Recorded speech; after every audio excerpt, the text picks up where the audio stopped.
ಸರ್ವರಿಗೂ ಶರಣು ಶರಣಾರ್ಥಿ. ಇಂದಿನ ನಮ್ಮ ವಿಶೇಷ ಚರ್ಚೆಗೆ ಎಲ್ಲರಿಗೂ ಸ್ವಾಗತ.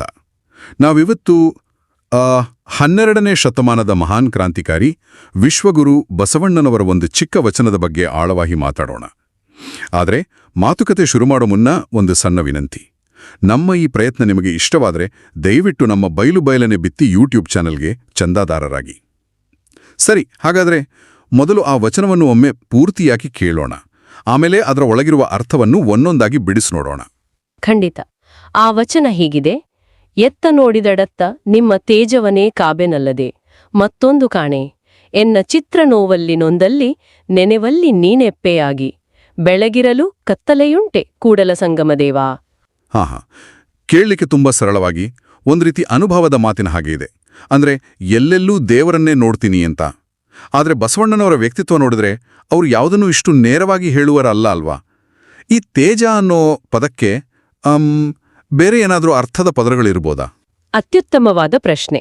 ಇಲ್ಲಿಂದಲೇ ನೋಡಿ ನಿಜವಾದ ವಿಶ್ಲೇಷಣೆ ಶುರುವಾಗೋದು. ಈ ವಚನದಲ್ಲಿ ಬಸವಣ್ಣನವರು ಬಳಸೋ ತೇಜ ಅಥವಾ ಬೆಳಕು ಅನ್ನೋದು ಅವರ ಅಂಕಿತನಾಮವಾದ ಕೂಡಲ ಸಂಗಮದೇವನನ್ನೇ ಸೂಚಿಸುತ್ತೆ. ಓ ಸರಿ. ಹೌದು. ಲಿಂಗಾಯತ ತತ್ವದ ಪ್ರಕಾರ ದೈವಿಕ ಶಕ್ತಿ ಎನ್ನೋದು ನಿರಾಕಾರ, ಸರ್ವವ್ಯಾಪಿ. ಅದಕ್ಕೊಂದು ರೂಪ ಇಲ್ಲ. ಖಂಡಿತ. ಅದಕ್ಕೊಂದು ನಿರ್ದಿಷ್ಟ ಆಕಾರ ಇಲ್ಲ. ಅದು ಎಲ್ಲೆಲ್ಲೋ ಇರುವ ಒಂದು ಚೈತನ್ಯ. ಆ ಚೈತನ್ಯವೇ ಇಲ್ಲಿ ತೇಜ ಅಥವಾ ಬೆಳಕು. ಸರಿ, ಬೆಳಕು ಅಂದ್ರೆ ಆ ಸರ್ವವ್ಯಾಪಿ ದೈವಿಕ ಚೈತನ್ಯ ಅಂತಾಯ್ತು. ಹಾಗಾದ್ರೆ ವಚನದ ಕೊನೆಯಲ್ಲಿ ಬೆಳಗಿರಲು ಕತ್ತಲೆಯುಂಟೆ ಅಂತ ಕೇಳ್ತಾರಲ್ಲ, ಅಲ್ಲಿ ಅವರು ಯಾವ ಕತ್ತಲೆ ಬಗ್ಗೆ ಮಾತಾಡ್ತಿದ್ದಾರೆ? ಯಾಕಂದ್ರೆ ಈ ಬೆಳಕು ಕತ್ತಲೆ ಹೋಲಿಕೆ ಸಾಮಾನ್ಯವಾಗಿ ಇದ್ದಿದ್ದೆ. ಆದರೆ ಬಸವಣ್ಣನವರ ಕಾಲಘಟ್ಟ ನೋಡಿದ್ರೆ ಅವರು ಕೇವಲ ಆಧ್ಯಾತ್ಮಿಕ ಅಜ್ಞಾನದ ಬಗ್ಗೆ ಮಾತಾಡ್ತಿದ್ದಾರಾ ಅಥವಾ ಅವರ ಕಣ್ಣಿಗೆ ಬೇರೇನೇ ಕತ್ತಲೆ ಕಾಣಿಸ್ತಿತ್ತಾ? ಬಹಳ ಬಹಳ ಮುಖ್ಯವಾದ ಅಂಶ ಇದು. ಇಲ್ಲಿ ಬಸವಣ್ಣನವರು ಹೇಳೋ ಕತ್ತಲೆ ಅದು ಕೇವಲ ಭೌತಿಕ ಅಥವಾ ಆಧ್ಯಾತ್ಮಿಕ ಕತ್ತಲೆ ಅಲ್ಲವೇ ಅಲ್ಲ. ಅದು ಆ 12ನೇ ಶತಮಾನದ ಸಮಾಜವನ್ನೇ ಆವರಿಸಿದ್ದ ಅಜ್ಞಾನ, ಅಸಮಾನತೆಯ ಕತ್ತಲು. ಆಳವಾಗಿ ಬೇರೂರಿದ್ದ ಜಾತಿ ಪದ್ಧತಿ. ಹೌದು, ಜಾತಿ ಪದ್ಧತಿ, ಜನರನ್ನು ಶೋಷಿಸುತ್ತಿದ್ದ ಪುರೋಹಿತಶಾಹಿ, ಆ ಸಾಮಾಜಿಕ ಅನಿಷ್ಟಗಳೇ ಬಸವಣ್ಣನವರ ದೃಷ್ಟಿಯಲ್ಲಿ ನಿಜವಾದ ಕತ್ತಲೆ. ಸೊ ಜ್ಞಾನದ ಬೆಳಕು ಬಂದಾಗ ಈ ಸಾಮಾಜಿಕ ಕತ್ತಲೆಗೆ ಜಾಗ ಎಲ್ಲಿದೆ ಅಂತ ಅವರು ನೇರವಾಗಿ ಪ್ರಶ್ನೆ ಮಾಡ್ತಿದ್ದಾರೆ. ಹೌದು, ಈಗ ಅರ್ಥವಾಯಿತು. ಕತ್ತಲೆಯನ್ನು ಸಾಮಾಜಿಕ ಅನಿಷ್ಟಗಳಿಗೆ ಹೋಲಿಸಿದ್ದು ನಿಜಕ್ಕೂ ಒಂದು ಕ್ರಾಂತಿಕಾರಿ ಯೋಚನೆ. ಇದೇ ಚಿಂತನೆ ತಾನೇ ಮುಂದೆ ಕಲ್ಯಾಣದಲ್ಲಿ ನಡೆದ ಆ ದೊಡ್ಡ ಸಾಮಾಜಿಕ ಚಳುವಳಿಗೆ ಒಂದು ರೀತಿ ಮೂಲ ಪ್ರೇರಣೆಯಾಗಿದ್ದು. ನಿಖರವಾಗಿ ನೀವು ಹೇಳಿದ್ದು ತುಂಬಾ ಸರಿ. ಎಲ್ಲೆಲ್ಲೂ ದೇವರ ತೇಜವಿದೆ ಅಂದ್ರೆ ಅದರ ಮುಂದಿನ ಹೆಜ್ಜೆ ಏನು? ಪ್ರತಿಯೊಬ್ಬ ಮನುಷ್ಯನಲ್ಲೂ ಆ ದೈವಿಕ ಬೆಳಕಿದೆ ಅಂತ. ಎಕ್ಸಾಕ್ಟ್ಲಿ. ಹಾಗಿದ್ಮೇಲೆ ಹುಟ್ಟಿನಿಂದ ಯಾರು ಶ್ರೇಷ್ಠರಲ್ಲ, ಯಾರು ಕನಿಷ್ಠರಲ್ಲ ಅನ್ನೋ ಸಮಾನತೆಯ ತತ್ವ ಹುಟ್ಕೊಳ್ಳುತ್ತೆ. ಈ ಒಂದು ಚಿಂತನೆಯೇ ಅಂದಿನ ಜಾತಿ ವ್ಯವಸ್ಥೆಯ ಬುಡಕ್ಕೆ ಕೊಡಿಪೆಟ್ಟು ಕೊಟ್ಟಿದ್ದು. ಹಾಗಾಗಿ ಈ ವಚನ ಕಲ್ಯಾಣ ಕ್ರಾಂತಿಯ ಒಂದು ಆಧ್ಯಾತ್ಮಿಕ ಘೋಷಣೆ ಇದ್ದಾಗೆ. ನೋಡಿ, ಇಂತಹ ಆಳವಾದ ವಿಚಾರಗಳನ್ನು ನಮ್ಮ ವಚನಕಾರರು ಇಷ್ಟು ಸರಳವಾಗಿ ಹೇಳಿದ್ದಾರೆ.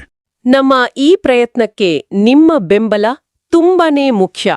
ದಯವಿಟ್ಟು ನಮ್ಮ ಬಯಲನೆ ಬಿತ್ತಿ ಯೂಟ್ಯೂಬ್ ಚಾನೆಲ್ ಅನ್ನು ಸಬ್ಸ್ಕ್ರೈಬ್ ಮಾಡಿ ಅಂತ ಮತ್ತೊಮ್ಮೆ ವಿನಂತಿಸ್ತೇನೆ. ಹಾಗಾದ್ರೆ ದೇವರನ್ನು ಪೂಜಿಸೋದು ಅಂದ್ರೆ ನಮ್ಮ ಜೊತೆಗಿರೋ ಮನುಷ್ಯರನ್ನ ಗೌರವಿಸೋದು ಅಂತಾಯ್ತು. ಇದು ಪೂಜೆಯ ಪರಿಕಲ್ಪನೆಯನ್ನೇ ಬದಲಾಯಿಸುವಂತಹ ಮಾತು. ಹೌದು, ಈ ವಚನದ ಅಂತಿಮ ಸಂದೇಶವೂ ಅದೇ. ಇದು ಕೇವಲ ದೇವರನ್ನು ಹುಡುಕುವುದರ ಬಗ್ಗೆ ಹೇಳಲ್ಲ, ಬದಲಾಗಿ ನಮ್ಮ ಸುತ್ತಲಿರೋ ಪ್ರತಿಯೊಬ್ಬ ಮನುಷ್ಯನಲ್ಲಿಯೂ ಇರುವ ಆ ದೈವಿಕತೆಯನ್ನು ಗುರುತಿಸಬೇಕು, ಗೌರವಿಸಬೇಕು ಅಂತ ಕಲಿಸುತ್ತೆ. ಬಹುಶಃ ನಮ್ಮ ಕೇಳುಗರು ಚಿಂತನೆ ಮಾಡಲು ಒಂದು ಪ್ರಶ್ನೆಯನ್ನು ಇಲ್ಲಿ ಬಿಟ್ಟು ಹೋಗಬಹುದು. ಖಂಡಿತ. ಬಸವಣ್ಣನವರು ಅಂದಿನ ಕತ್ತಲೆಯನ್ನು ಹೋಗಲಾಡಿಸಲು ಈ ಬೆಳಕಿನ ತತ್ವವನ್ನ ಬಳಸಿದರು. ಇವತ್ತಿನ ನಮ್ಮ ಸಮಾಜದಲ್ಲಿರೋ ಅಸಮಾನತೆ, ದ್ವೇಷದ ಕತ್ತಲನ್ನು ಹೋಗಲಾಡಿಸಲು ನಾವೆಲ್ಲರೂ ಈ ಬೆಳಕನ್ನು ಹೇಗೆ ಬಳಸಬಹುದು? ನಿಜ, ಬಹಳ ಪ್ರಬಲವಾದ ಪ್ರಶ್ನೆ. ಇವತ್ತಿಗೂ ನಾವು ನಮ್ಮವರು, ಬೇರೆಯವರು ಅಂತ ಭೇದ ಮಾಡುವಾಗ ಬಸವಣ್ಣನವರ ಈ ಎಲ್ಲರಲ್ಲೂ ಒಂದೇ ಬೆಳಕಿದೆ ಅನ್ನೋ ಮಾತು ನೆನಪಾದ್ರೆ ಸಾಕು, ನಮ್ಮ ದೃಷ್ಟಿಕೋನವೇ ಬದಲಾಗಬಹುದು.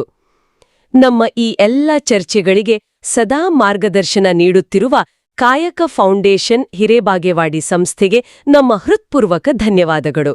ಮತ್ತೊಮ್ಮೆ ಸರ್ವರಿಗೂ ಶರಣೂ ಶರಣಾರ್ಥಿ.